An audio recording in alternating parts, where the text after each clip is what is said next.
Make sure nothing over here is running. Then you take this lever and you move it so the closed is toward the clear viewing window, like that. And there are 3 blue valves. All you have to do is turn this one off, turn it clockwise, and then we have to drain the filter.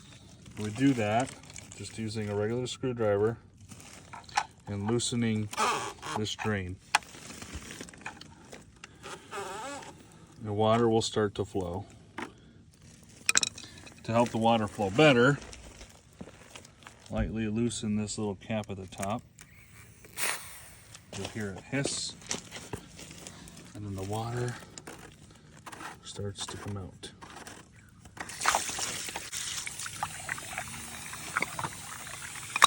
You gotta let it drain.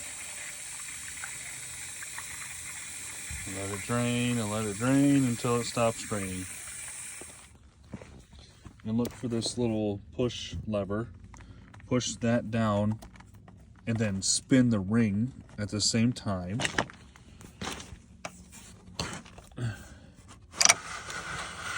And then unstrip. And once it's loose, pull it off.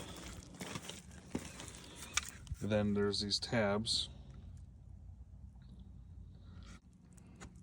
There's a little opening here. I'll show you. There's a little opening. Put that in, and that will open the top. Once the cover is popped up just a little bit, then it should just pull right off. Set the top aside. Now all we do is pick this straight up and take it over, wash it with the hose. Now before we rinse it, we're going to spray it with this cartridge cleaner. Got this at Menards. And just spray it all around the whole filter.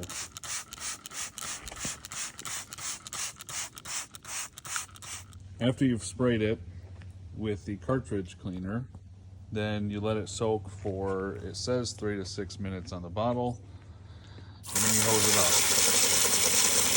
You go all the way around until you see clear water coming out.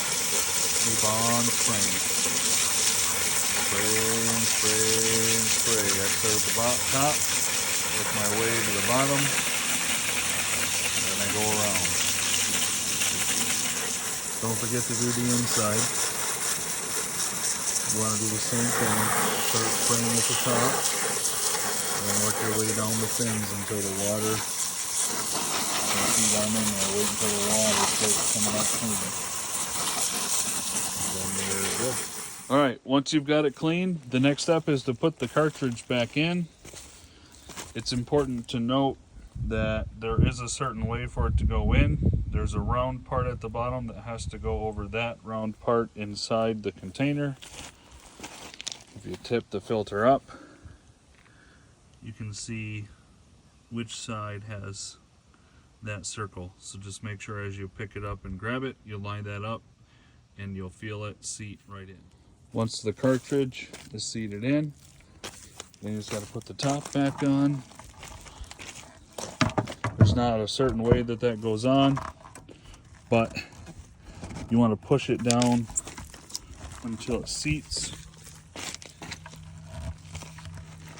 because it will be airtight. There's no right or wrong way to face it. I just normally like to face the gauge toward the pool. Once it's seated, then you grab your ring, put that over, and then it just spins on until you hear it snap, and then you're good. Next step is to take your plug and plug that back in.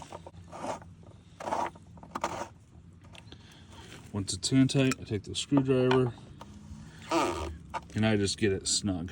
I don't over tighten it, but just to the point where it feels pretty tight. take this top, screw that back down, and then loosen it just a little bit to let just a little bit of air seep out, and we'll tighten that up once water starts to come out after we turn on the pump. Go down here, open this valve back up, go back to the pump. We're going to change it from closed back to both open, so that this long portion is facing toward the glass. That opens things up. Now we're good to turn the pump back on. Turn the pump on. Okay, you're going to hear the air hissing. That's normal. We want to do that until it starts to spray water. Once it starts to spray water, then we can quickly close that. There. And now we're good.